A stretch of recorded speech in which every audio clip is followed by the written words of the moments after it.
Ah. Ah. Ah. Ah. Ah. Ah. Step into my lab, where fighters are not analyzed, they are eviscerated intellectually. Ah. Merab Devashvili is the human embodiment of a Windows 98 loading screen, constantly buffering and glitching forward and impossible to stop. He doesn't so much as fight as he downloads his opponent into a relentless loop of takedowns and scrambles. He's not a fighter at all. He's more a malfunctioning treadmill with fists. And his cardio is very unnatural. I've tested lab rats on Adderall to gas out much faster. Ah. Ah. Ah. Ah. Ah. Ah. Step into my lab, where fighters are not analyzed, they are eviscerated intellectually. Ah. Sean O'Malley is what happens when a vape cloud learns to throw a head kick. He struts around as though he's the bantamweight messiah, but beneath the kaleidoscopic cornrows lies the skeletal integrity that of a dehydrated flamingo. His legs are made of glass, his confidence is made of delusion, and his title reign, even my lab supercomputer refuses to acknowledge this cosmic clerical error.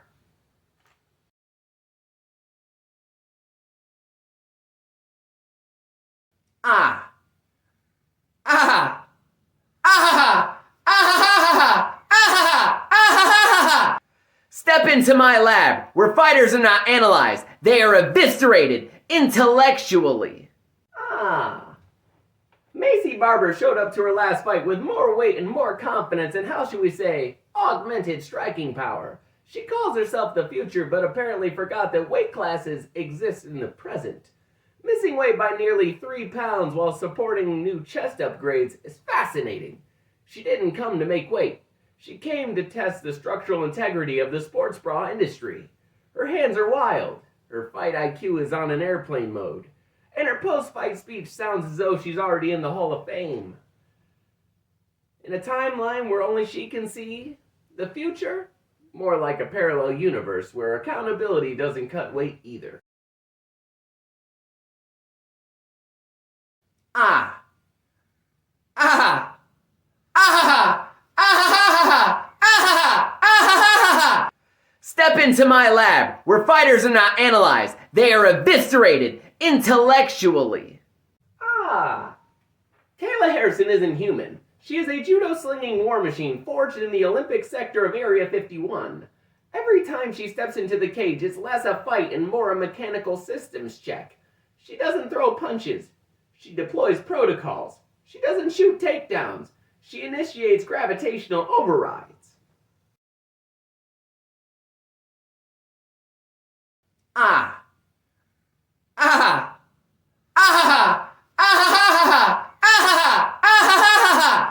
Step into my lab, where fighters are not analyzed, they are eviscerated intellectually. Ah. Juliana Pena talks like she solved cold fusion, but fights like she's still trying to decode basic striking.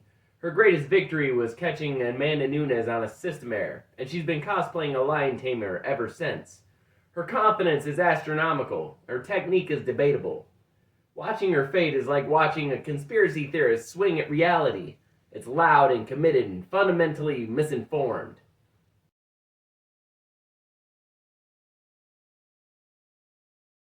Ah. Ah. Ah. Ah. Ah. Ah. Step into my lab, where fighters are not analyzed, they are eviscerated intellectually. Wow. BJ Penn used to be the prodigy. Now he's the Paranoid Delusion Simulator 3000.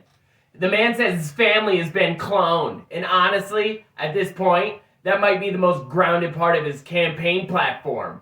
You didn't just fall off, BJ. You launched yourself into a place where tap water is mind control and your uncle is a government hologram.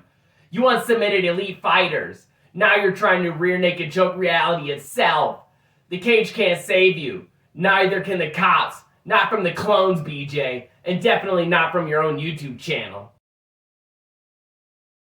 While things go boom in the Rose Lab. Ah.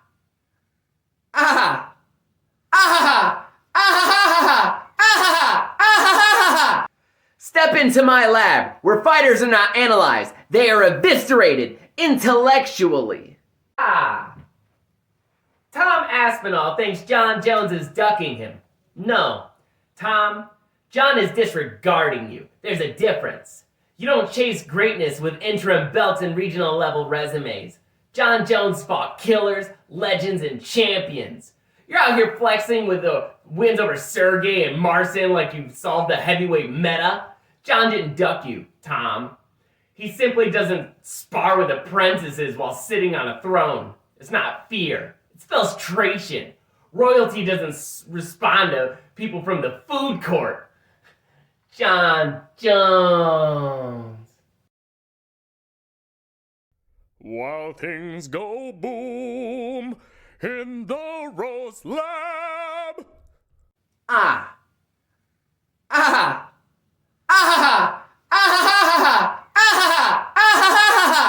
Bryce Mitchell. Moving to bantamweight is like trying to fit a conspiracy theory into a facts-only podcast. It just doesn't belong there. You couldn't make sense at featherweight and now you want to cut more brain cells and call it a strategy. At this rate, you're not chasing gold. You're chasing gravity. Flat Earth? Maybe. Flatlined at 135? Absolutely. While things go boom in the Rose Lab.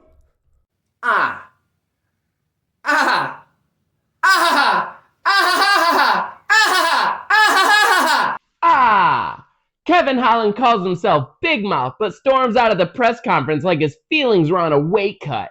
That wasn't gangster, Kevin. That was a tantrum in designer shades. He talks like a philosopher, but he fights like a freestyle YouTuber and folds like origami under pressure. Welcome to the lab, Kevin. We diagnosed delusion. While things go boom in the Rose Lab.